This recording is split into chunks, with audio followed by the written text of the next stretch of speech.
तर चला काय चांगलं करायचं म्हटलं ना, तर असंच होतं. 2 दिवस चांगलं काम चाललं होतं. तिसऱ्या दिवसाला हा लॅपटॉपच बंद झाला. खूप वेळा ट्राय केला, पण काही चालू होत नव्हतं. म्हटलं जाऊ दे आणि मला करायचं होतं आज दळण. तर इथे मी गव्हाचं आणि नाचणीचं दळण करायला घेतलं होतं. कारण बाजरीच्या भाकऱ्या रोज खाऊन कंटाळा आला होता. म्हटलं थोडंसं काहीतरी चेंज. जिमला जाता घेऊन जाईल, म्हणजे जाईपर्यंत आपल्याला काम असतं. मग तिकडून आले आणि थोडा वेळ बसले होते. तेवढ्यात मितांशने इकडे पाणी घेऊन आला होता आणि म्हणतो, "मम्मी दे, मी पाजतो." म्हटलं चला आपल्याला पाणी पाजणारा झाला. म्हणजे लहान वयात ना लहान मुलांना किती कळतं ना, आणि आपल्या मुलाने आपल्यासाठी असं काही केलं ना, तर त्याचं खूप कौतुक वाटतं. मला तर खूप वाटतं. नंतर मग घेतला होता इथे रात्रीचा स्वयंपाक बनवायला.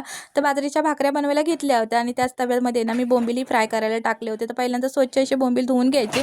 नंतर ना थोडंसं तेल ओतायचं आणि त्याच्यामध्ये ना थोडं आपलं घरचं तिखट टाकायचं, मीठ टाकायचं आणि कुरकुरीत होईपर्यंत मस्त असे फ्राय करून घ्यायचे आणि ना हे तोंडी लावायला खूप चांगले लागतात. नंतर मग इथे आईने आज बुधवार होता तर मच्छी पाठवून दिली होती. मग मी फक्त भाकरी आणि भातच बनवला होता. तर मितांचे पप्पा बोलले, "जा मीठ आण" आणि त्यांनी बरोबर मीठ घेऊन आला होता.